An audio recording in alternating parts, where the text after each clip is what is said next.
মই কৰ্ণাটকত আহিছো, মানুহৰ কথা শুনি কৰ্ণাটকত আহিছো। কৰ্ণাটক ইমান পইচা, বহুত পইচা থাকে কৰ্ণাটক, কাফি গাছত ধৰি থাকে পইচা। আৰু মই এটা কথা কৈ আছো, আসামৰ পৰা কৰ্ণাটক মানুহ নাহিব, একদম বকবাস। কৰ্ণাটক একদম পইচা নাই, একদম নাই। মই আহি একদম ঠগ খাইছো। 300 টকা হাজিৰা। মই বাজাৰত যাওঁ, 1 কেজি পিঁয়াজ কিনোতে যায় 100 টকা, 2 কিলো আলু কিনোতে যায় 100 টকা, আৰু 1 কিলো চাউলৰ দাম হলো 50 টকা।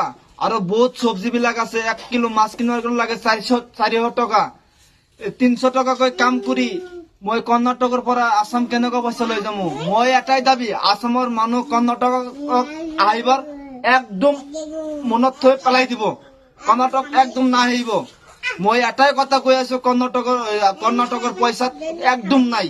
কিন্তু আসামত থাকি আসামৰ পইচা আপোনালোকে কামাই কৰিব, ভালদৰে চলিব, এইটোই দাবী। কৰ্ণাটক নাহিব। যোনে আহিবাৰ কাৰণে খুজিছে মই কৰ্ণাটক যাম বুলি, মই এটা দাবী জনাই আছো, কৰ্ণাটক নাহি আহিব, একদম নাহি আহিব। মই ঘৰতে 500 টকাকৈ হাজিৰা পৰিলে এইটোই ভাল।